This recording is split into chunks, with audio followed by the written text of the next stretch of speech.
your phone.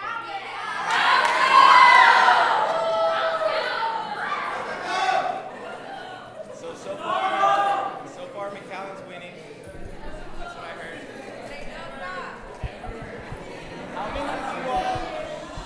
How many of you all are from Texas? How many of you all live in the United States? See, we have to focus on the things that we have in common and not the things that we don't have in common. Because at the end of the day, we're all one, right? So let's give a round of applause for being one.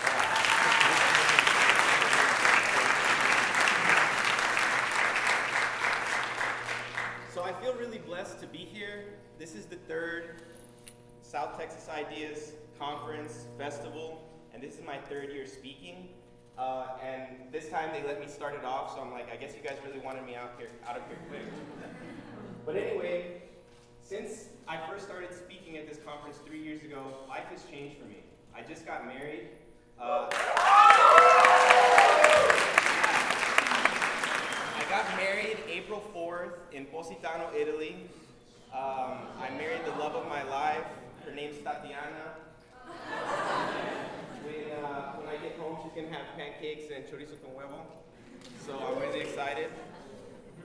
I was raised here in the Valley, and I'm so proud of all of you all for being here because I see a lot of myself in you, and every time that I meet someone new, I learn something.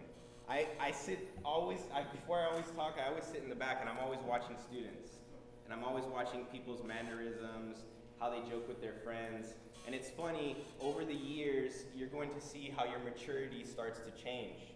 But you, compared to a lot of your peers, you are ahead of the game. Because rather than spending your Saturday doing something that's not going to help push you forward, you're here, trying to learn, trying to grow, trying to persevere. So I applaud you for that. So we got married in Positano, Italy. We went on this 20-day trip. It was just her and I. We didn't have any family. We said our vows. She cried. I kind of just sniffled a little. I tried to hold it in. And it was amazing. We went to Italy. We were in Rome. We went to Positano. We went to Ravello. We rented a car and went to all of these different cities. We spent about 7 days in Italy. And after Italy, after we got married, we went to Greece for our honeymoon. We went to Athens. Then we went to Santorini, and Santorini is an amazing island. It's that place that has all of those white houses with those blue domes. You should Google it. And allegedly, I say this allegedly, Santorini used to be Atlantis. It was an island that was like burned down to the ground or covered with lava. So there was a lot of history there. We had these things called gyros, which are these grease, like basically burritos. That's what they are. I'm like, this is a burrito. They're like, no, it's a gyro. I'm like, well, where I'm from, it's called a burrito. But anyway, they were amazing. And then we ended the trip in Egypt. We went to Cairo, and it was an amazing trip. And out of all of the places that we went, like Cairo has a population of 19 million people. It's one of the most polluted cities in the world. And their currency, which is the Egyptian pound, is kind of sort of like the peso. It's about 17 to 1. So the dollar was pretty strong over there, and I felt like, we were in Reynosa and stuff. I'm like, yo, here you go, everyone, get a little piece. So when we were there, when we first landed, I told my wife, I'm like, because we were driving about 45 minutes to the hotel, and we were going to see the pyramids of Giza that were built 5,000 years ago. They took 30 years to build. No one understands how people with the technology that they had at that time built them.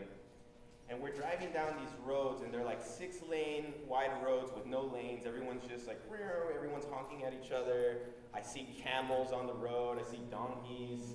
And I'm just kind of like, oh my gosh, this is crazy. And I look at Tatiana while we're driving, and I tell her, it's so funny that, we were in Italy, like beautiful, picturesque place. Then we were in Greece, like even more beautiful and picturesque place. And this is where we end the trip. And I was just kind of like, I was very, hesitant of, really enjoying the trip. It turned out to be my favorite part of the trip. We learned so much about a different culture. We went into a mosque, we prayed in a mosque. Our driver, who was our guide for like the 3 days, he invited us to have lunch at his house with his family. They got us all these like little gifts of like little pyramids and little camels. And let me tell you, I don't know if they had the means to be so friendly, but they taught us that in their culture, similar to the Hispanic culture, being welcoming, being friendly, being open to something different is something that they share in common with us. So it turned out to be my favorite part of the trip, and I'm so blessed to have married this wonderful woman who pushes me to be a better man every single day.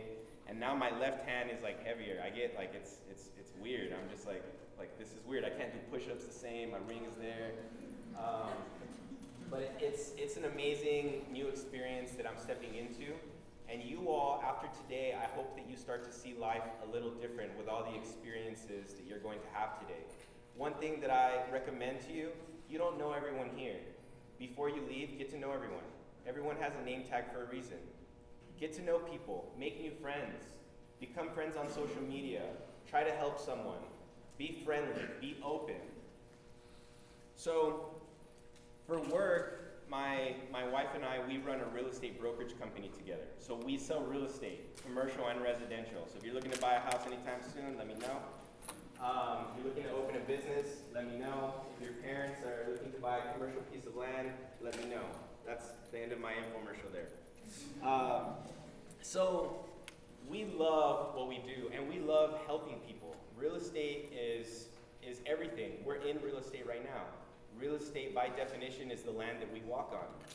Every single person that wakes up interacts with real estate. So we love helping people. And we pray every single day, bless us so that we may bless others. Not so that we can have more, but so that we can give more.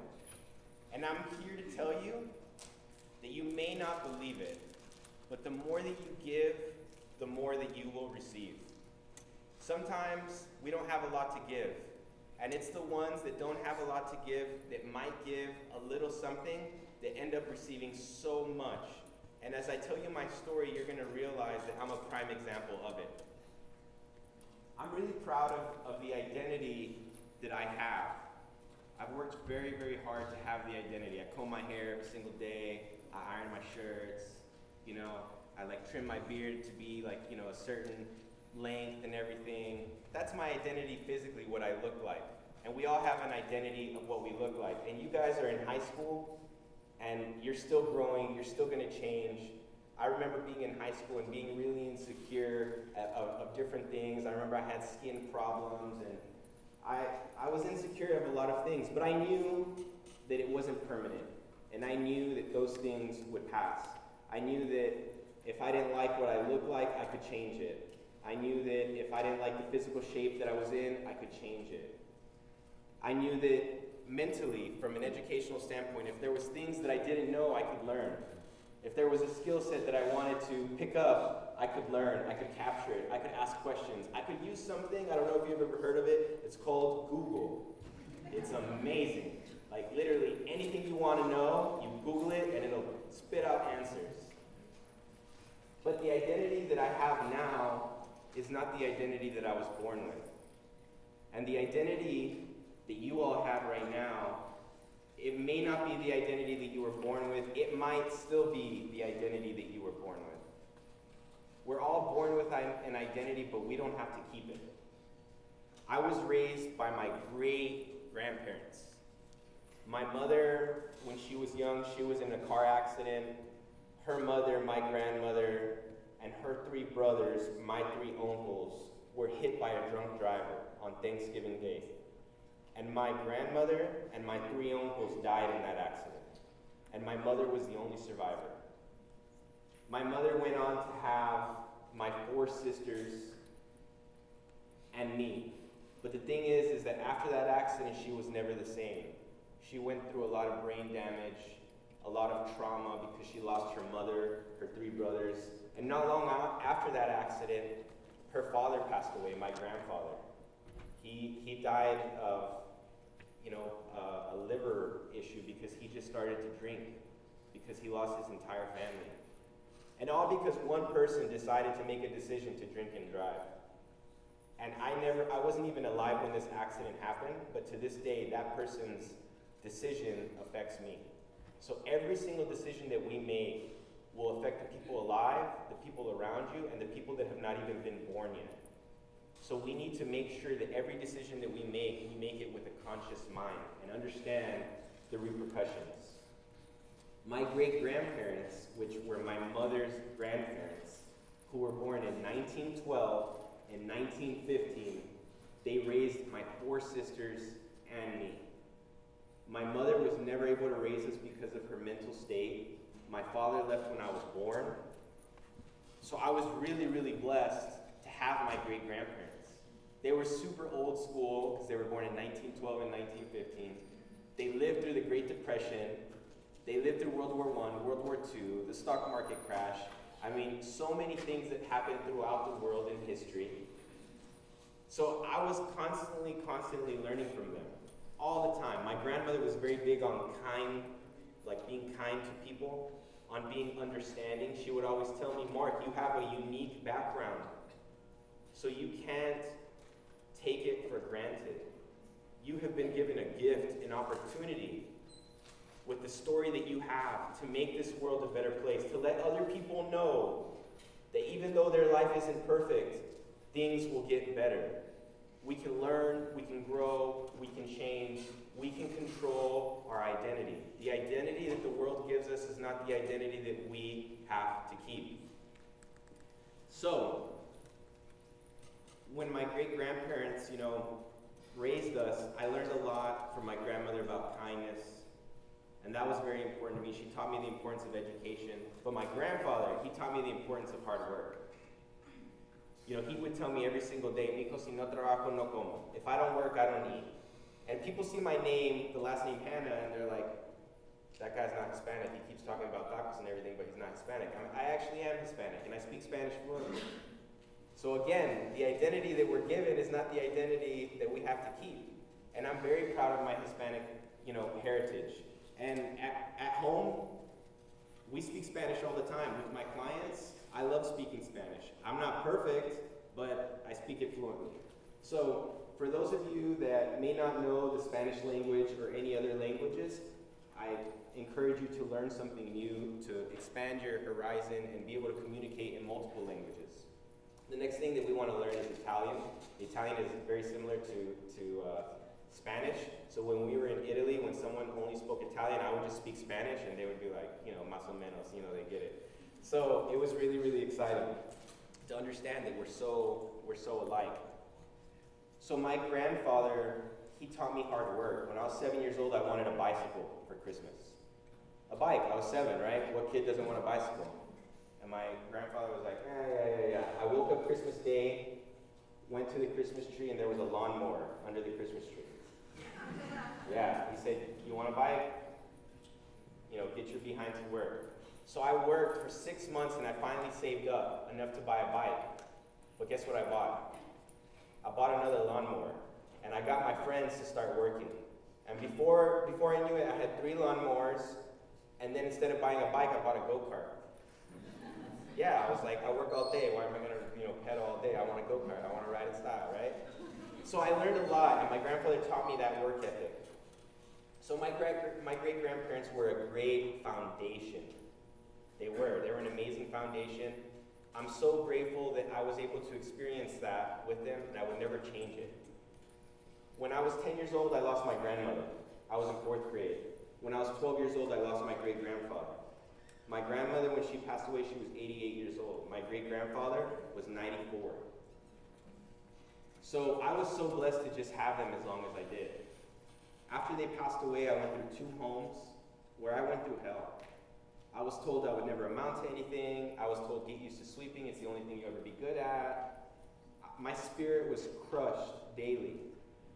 And I didn't know why I was going through what I was going through.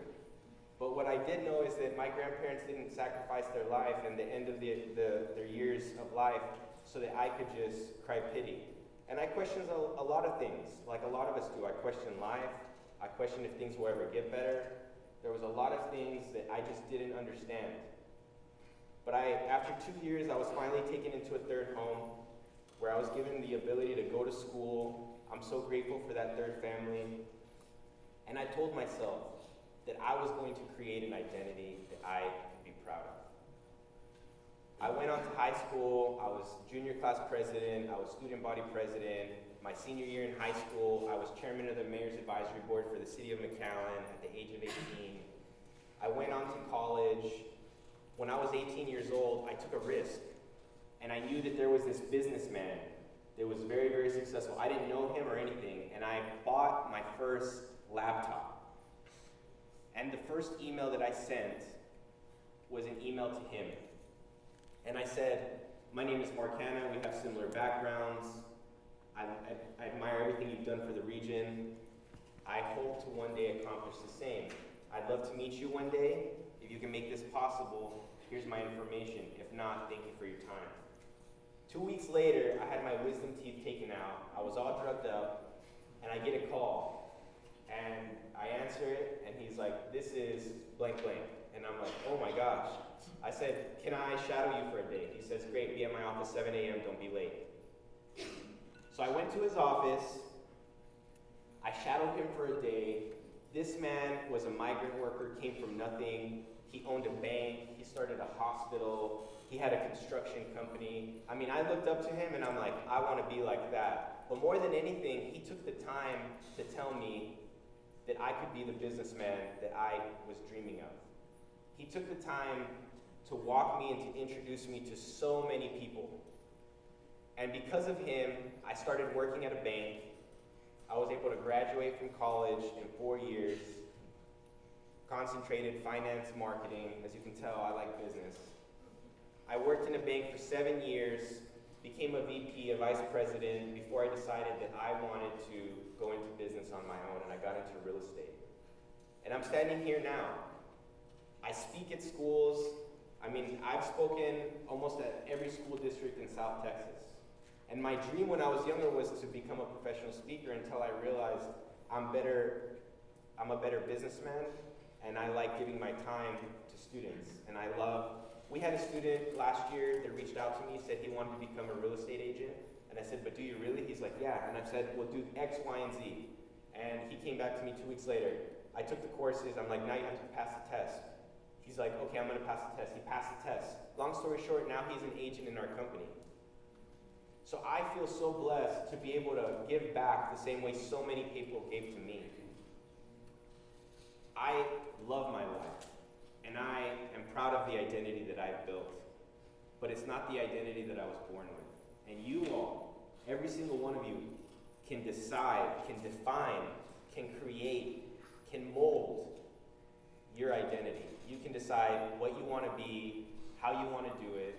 And let me tell you, it won't happen overnight. But you can't quit. You have to believe in the impossible. And when you do believe in the impossible, and you do things for the right reasons, and you're kind, and you're respectful. I was respectful because my grandparents taught me the importance of it. And I know that they're looking down on me, so I always feel like if I don't make them proud, then they gave their life for what? I live for a bigger purpose. Find your purpose of what you're living for. Understand that everyone in this world has a different identity, and it's a good thing. But we have so many things in common that the things that we have different are in expression. Don't be angry at someone for being different. Respect them, understand them, be kind to them. And when you do that, we hope that they will do the same back. I know that as you all move forward, in your high school, college, adult life, you're going to start to figure out what your identity is. But every choice, every decision that you make is a step forward to creating the identity. So be proud of everything that you do. And I'm confident that I'm going to see you all in the years to come making amazing things happen. As for now, I'm happy with the identity that I have. What will I do in the future with the skill set and the experiences I have? I don't know. One day maybe I might run for office. It's something that's been calling my heart for a long time. But right now, the work is to help the future, which is you all. So thank you so much for your time. Thank you for being here. And please create an identity